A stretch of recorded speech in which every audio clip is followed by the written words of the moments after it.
Assalamualaikum warahmatullahi wabarakatuh. Semoga Allah senantiasa merahmati kita semuanya. Masih bersama dengan saya, Nyi Kliwon di 5 Menit Merinding. Langsung saja, ini dia ceritanya.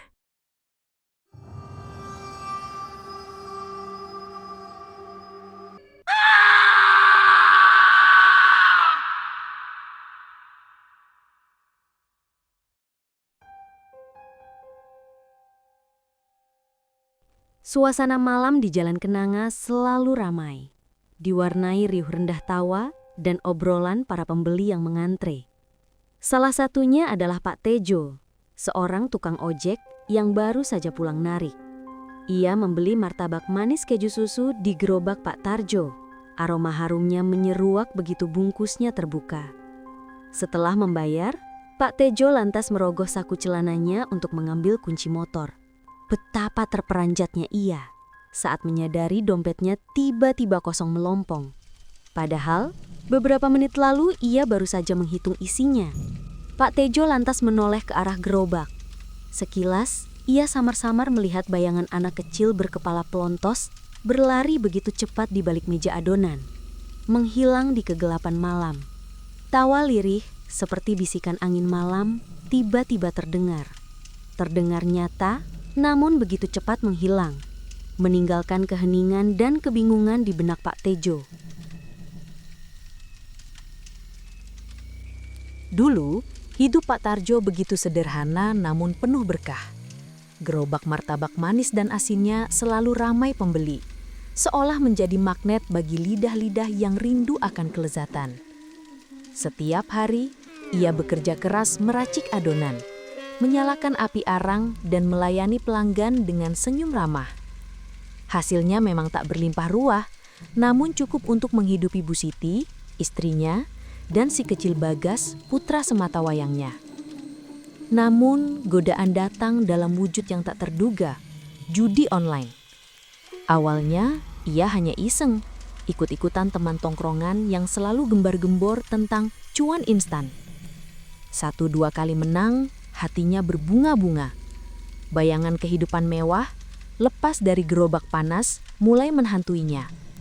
Ia berpikir, ini mungkin jalan pintas untuk memperbaiki nasib. Sayangnya, keberuntungan itu semu. Kekalahan demi kekalahan mulai menumpuk. Uang hasil dagangan yang seharusnya untuk modal esok hari, lenyap begitu saja di layar ponsel. Tabungan keluarga yang sudah terkumpul sedikit demi sedikit, raib tak bersisa. Bahkan cincin kawin Bu Siti pun terpaksa ia gadaikan demi menutupi hasratnya yang kian membara. Kini, bukan hanya modal yang lenyap, tetapi juga tumpukan utang yang menggunung. Rentenir berbadan besar dengan tato naga di lengannya, Bang Jampang, mulai rutin menyambangi rumahnya. Setiap ketukan pintu serasa gedoran palu di dadanya. Ancaman demi ancaman meluncur menusuk telinga Pak Tarjo yang kian kalut. Wajah Bu Siti yang dulu ceria, kini sering terlihat murung. Bagas yang biasanya riang, mulai bertanya-tanya mengapa ayah dan ibunya sering bertengkar. Pak Tarjo merasa tercekik, terperangkap dalam jaring laba-laba yang ia ciptakan sendiri. Di tengah kemelut utang dan ancaman yang mencekik, Pak Tarjo mendengar selentingan dari seorang tetangga yang pernah berhasil dalam sekejap. Konon, ada seorang dukun sakti di ujung desa sebelah, Ki Rengo namanya, yang bisa memberikan jalan pintas bagi mereka yang terimpit masalah. Mulanya, Pak Tarjo menolak mentah-mentah gagasan itu. Hatinya masih percaya pada Tuhan. Masih ada secuil harapan untuk bangkit dengan cara yang halal. Namun, bisikan putus asa tak henti-hentinya menggerogoti. Ancaman Bang Jampang semakin intens, bahkan Bu Siti sudah mulai mengungkit-ungkit perceraian. Dalam keputusasaan yang merayap, Pak Tarjo akhirnya menyerah. Dengan langkah gontai dan hati yang berdebar tak karuan, ia mendatangi gubuk reot Ki Rengo di malam Jumat Kliwon. Gubuk itu diselimuti aura mistis yang pekat. Asap kemenyan mengepul, memenuhi ruangan dengan aroma yang menusuk hidung. Ki Rengo, dengan mata merah menyala dan senyum licik, menyambutnya. Tanpa banyak basa-basi, Ki Rengo menatap Pak Tarjo tajam, seolah membaca setiap kerisauan di benaknya. Kau datang mencari rezeki instan bukan?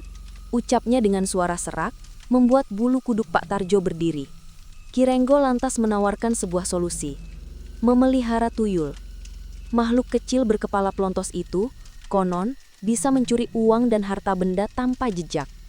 Mereka akan mengembalikan rezekimu yang hilang Pak Tarjo. Bujuk Ki Renggo, seolah tuyul itu adalah pahlawan. Pak Tarjo awalnya ragu. Wajahnya pucat pasi membayangkan makhluk gaib bergentayangan di rumahnya.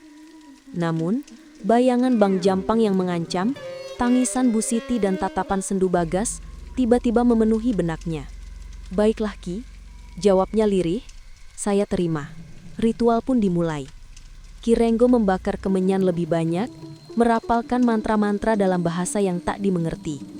Sebuah guci kecil berisi cairan hitam dan beberapa helai rambut bayi disodorkan kepada Pak Tarjo. "Rawat dia baik-baik, beri dia susu setiap malam, dan jangan biarkan dia kelaparan," pesan Ki Renggo dengan nada mengancam. "Jika tidak, kau akan tahu akibatnya."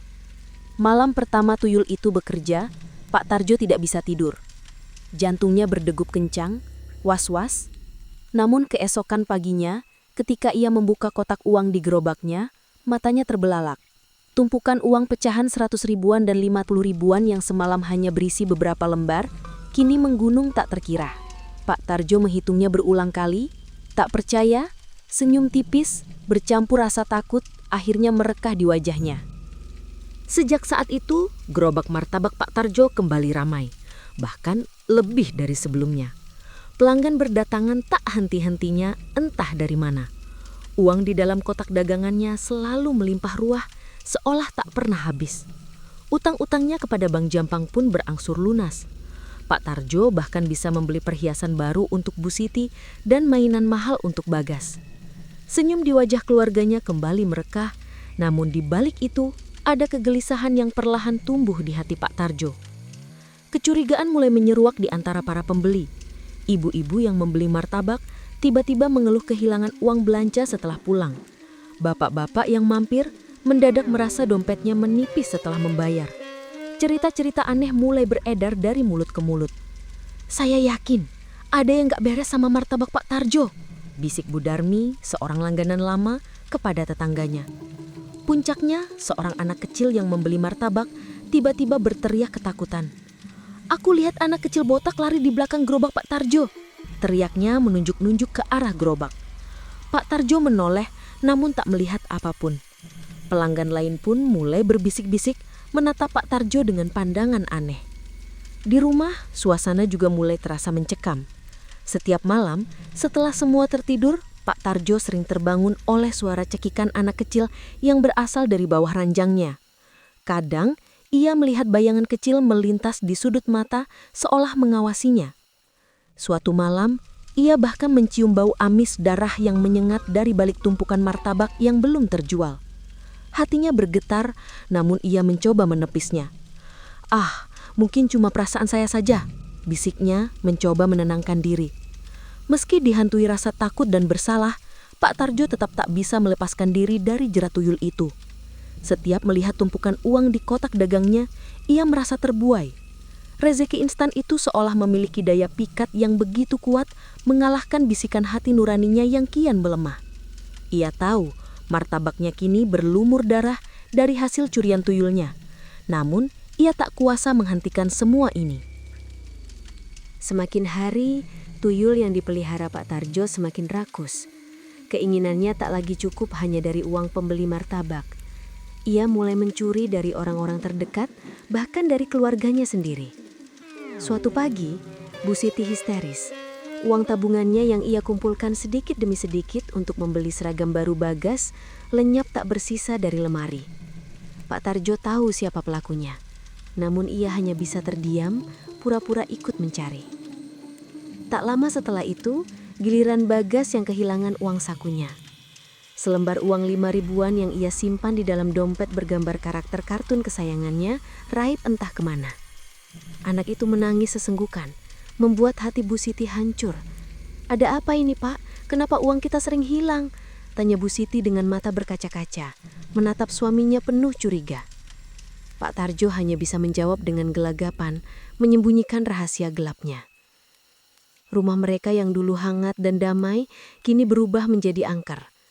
Suara langkah-langkah kecil di malam hari, tawa anak kecil yang melengking dari sudut ruangan, dan benda-benda yang tiba-tiba berpindah tempat menjadi santapan sehari-hari. Bu Siti dan Bagas seringkali terbangun dengan wajah pucat, menceritakan mimpi buruk tentang anak kecil berkepala pelontos yang mengintai mereka. Puncaknya, setelah Bagas jatuh sakit dengan demam tinggi dan terus mengigau tentang anak botak, Bu Siti tak tahan lagi. "Saya tidak bisa lagi, Pak," serunya, menumpahkan semua kekesalannya. "Rumah ini sudah tidak tenang, saya dan Bagas pergi." Dengan linangan air mata, Bu Siti menggandeng tangan Bagas, meninggalkan Pak Tarjo sendirian di rumah yang kian terasa dingin dan kosong. Pak Tarjo mencoba menahan mereka, namun Bu Siti sudah terlanjur sakit hati. "Aku membencimu, Ayah," teriak Bagas, sebelum pintu rumah tertutup rapat. Pak Tarjo lantas terduduk lemas di lantai. Penyesalan yang mendalam mulai menggerogoti hatinya. Ia meraih guci kecil tempat tuyul itu bernaung, menatapnya dengan pandangan kosong. "Ini semua salahku," bisiknya. Air mata mulai membasahi pipinya yang keriput. Rizki yang ia dapatkan dengan cara haram itu, kini harus ia bayar dengan kehilangan orang-orang yang paling ia cintai. Semenjak ditinggalkan istri dan anaknya, hidup Pak Tarjo berubah menjadi sepi dan kelam. Gerobak martabaknya yang dulu ramai, kini hanya menjadi saksi bisu kesendiriannya. Pembeli takut. Mereka menghindari gerobak Pak Tarjo seolah menjauhi wabah. Bisikan-bisikan tentang penjual martabak tuyul sudah menyebar ke seluruh penjuru kampung. Pak Tarjo hanya bisa duduk termenung di depan gerobak tuanya, menatap kosong ke arah jalanan yang sepi. Tuyul itu, si kepala pelontos yang dulu ia harapkan membawa keberuntungan, kini menjadi kutukan abadi. Ia tak mau pergi, seolah menempel erat, menjadi bayangan yang tak bisa diusir. Setiap malam, suara cekikikan itu masih terdengar, mengingatkannya akan dosa-dosanya. Pada suatu malam, langit gelap gulita, dihiasi rintik hujan yang jatuh membasahi bumi. Pak Tarjo duduk sendirian di depan gerobaknya. Tiba-tiba, ia mendengar ratusan suara tawa anak kecil mengepung gerobaknya. Tawa itu menggema, riuh rendah, seolah berasal dari segala arah. Pak Tarjo terkesiap, jantungnya berdegup kencang. Ia mencoba bangkit, namun tubuhnya terasa kaku, tak bisa bergerak. Di tengah kepanikan, ia menyaksikan hal yang lebih mengerikan lagi. Uang hasil dagangannya yang ia simpan di dalam kotak tiba-tiba lenyap begitu saja, seolah ditarik oleh kekuatan tak kasat mata. Tak lama setelah itu, percikan api tiba-tiba muncul dari bawah gerobaknya. Api itu menjalar dengan cepat, melalap habis gerobak martabaknya yang sudah lapuk. Aroma gosong dan asap tebal mengepul, menyesakkan nafas Pak Tarjo. Ia hanya bisa jatuh terduduk, menangis terseduh-seduh menyaksikan semua yang ia miliki lenyap dalam sekejap. Di tengah kobaran api, ia melihat bayangan kecil berkepala pelontos itu melayang-layang di atas gerobaknya yang terbakar, menertawakannya. Bersama saya, Nyi Kliwon. Sampai jumpa di episode Mencekam selanjutnya. Jangan lupa subscribe, like, and share. Terima kasih. Wassalamualaikum warahmatullahi wabarakatuh.